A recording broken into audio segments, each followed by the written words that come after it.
ZEE5 ಇರುವಾಗ ನೀವು ನಿಮ್ಮ ನೆಚ್ಚಿನ ಶೋಗಳನ್ನ ಎಂದಿಗೂ ಮಿಸ್ ಮಾಡಿಕೊಳ್ಳುವುದಿಲ್ಲ. ಅದು ಸಂಪೂರ್ಣ ಉಚಿತವಾಗಿ. ಅಖಿಲ, ಜನನಿ ರತ್ನವೇಣಿ ಮಾತು ಕೇಳ್ತಿಲ್ಲ ಅನ್ನೋ ಕಾರಣಕ್ಕೆ ನಾವು ಸುಮ್ಮನೆ ಕೂರಕ್ಕಾಗಲ್ಲ. ಇದಕ್ಕೇನಾದರೂ ಒಂದು ಪರಿಹಾರ ಹುಡುಕ್ಲೇಬೇಕು. ಹೌದು ರಘು, ಪರಿಹಾರ ಇದ್ದೇ ಇರುತ್ತೆ. ಇದೆ, ಸ್ವಲ್ಪ ಕಷ್ಟ ಅನ್ನಿಸ್ಬೋದು ಅಷ್ಟೇ. ಆದರೆ ಇದಲ್ಲದೆ ಬೇರೆ ಯಾವ ದಾರಿನೂ ನನಗೆ ತೋಚ್ತಾ ಇಲ್ಲ. ಏನದು? ಏನು ಅಂತ ಈಗಲೇ ಕೇಳಬೇಡಿ.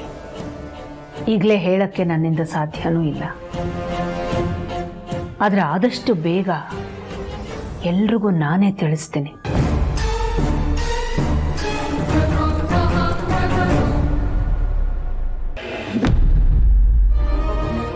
ಅತ್ಯಮ್ಮ, ಕಾಫಿ ಇವಾಗಲೇ ಬೇಡಮ್ಮ. ನಾನು ರಘು ದೇವಸ್ಥಾನಕ್ಕೆ ಹೋಗಿ ಬರ್ತೀವಿ. ಹೋಗಿ ಬಂದಮೇಲೆ ತಿಂಡಿ ಕಾಫಿ ಎಲ್ಲ ತಗೋತೀವಿ. ದೇವಸ್ಥಾನಕ್ಕ ಏನು ವಿಶೇಷ ಅತ್ಯಮ್ಮ?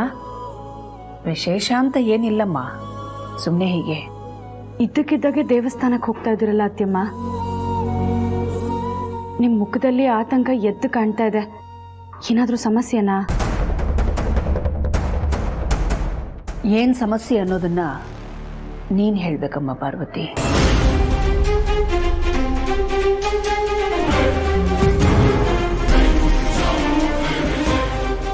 ಆ ಥರ ಯಾವ ಸಮಸ್ಯೆನೂ ಇಲ್ಲ ಅತ್ಯಮ್ಮ, ನಾವೆಲ್ಲರೂ ಚೆನ್ನಾಗೇ ಇದ್ದೀವಲ್ಲ. ಹೌದೇನು? ನನ್ನ ಮನಸ್ಸಿನ ನೆಮ್ಮದಿಗೋಸ್ಕರ ನಾನು ದೇವಸ್ಥಾನಕ್ಕೆ ಹೋಗ್ತಾ ಇದ್ದೀನಮ್ಮ.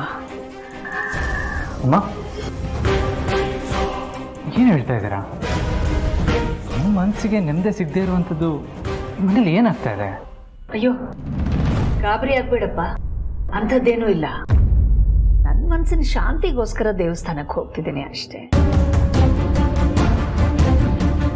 ಮನುಷ್ಯ ಕೆಲಸದಿಂದ ಬಿಡುವು ತಗೊಂಡ ಅಂದ ತಕ್ಷಣ ಚಿಂತೆಯಿಂದನೂ ಬಿಡುವು ತಗೊಂಡಿದ್ದಾನೆ ಅಂತ ಅಲ್ವಲ್ಲ. ಸಹಜನೇ, ಒಂದಲ್ಲ ಒಂದು ಚಿಂತೆ ಕಾಡ್ತಾನೇ ಇರುತ್ತೆ. ಅದಕ್ಕೆ ಸಮಾಧಾನಕ್ಕೋಸ್ಕರ ದೇವಸ್ಥಾನಕ್ಕೆ ಹೋಗ್ತೀನಿ ಅಂತ ಹೇಳಿದ್ದು ನಾನು. ಅಮ್ಮ, ನಾನು ಬರಲ್ಲ. ಹೇಗಿದ್ರು ನಾನು ಆಚೆ ಹೋಗ್ತಾ ಇದ್ದೆ. ಪರವಾಗಿಲ್ಲಪ್ಪ ಆದಿ, ನೀನು ನಿನ್ನ ಕೆಲಸದ ಮೇಲೆ ಹೊರಟಿದೀಯಾ, ಅದನ್ನು ಅಚ್ಚುಕಟ್ಟಾಗಿ ಮಾಡಿ ಮುಗಿಸು. ನಾನು ರಘು ಹೋಗಿ ಬರ್ತೀವಿ, ಏನೂ ತೊಂದರೆ ಇಲ್ಲ. ಸರಿಮ್ಮ.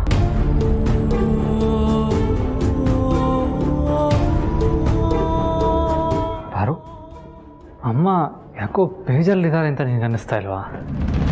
ಹೌದು ಯಜಮಾನ್ರೆ, ಏನಾದರೂ ಸಮಸ್ಯೆನಾ ಅಂತ ಕೇಳಿದೆ. ಯಾಕೆ, ನಿನಗೆ ಗೊತ್ತಿಲ್ವಾ ಅಂತ ಅವ್ರು ಮತ್ತೆ ನನ್ನನ್ನೇ ಕೇಳಿದ್ರು. ಬಹುಶಃ ನಮ್ಮ ಪುಟಾಣಿ ನಡ್ಕೊಳ್ತಾ ಇರೋ ರೀತಿ ಅವ್ರ ಮನ್ಸಿಗೆ ನೋವಾಗಿದೆ ಅಂತ ಅನ್ಸುತ್ತೆ. ಸರಿ ಪಾರು, ನಾನಿನ್ನು ಹೊರಡ್ತೀನಿ. ಕೆಲಸ ಮುಗಿಸ್ಕೊಂಬರೋದು 1-2 ದಿನ ಆಗ್ಬೋದು. ಸರಿ ಯಜಮಾನ್ರೆ, ಹುಷಾರಾಗಿ ಹೋಗಿ ಬನ್ನಿ. ಬರ್ತೀನಿ. ZEE5 ಆಪ್ ಡೌನ್ಲೋಡ್ ಮಾಡಿ ಎಲ್ಲಾ ಸಂಚಿಕೆಗಳನ್ನು ಸಂಪೂರ್ಣ ಉಚಿತವಾಗಿ ನೋಡಿ.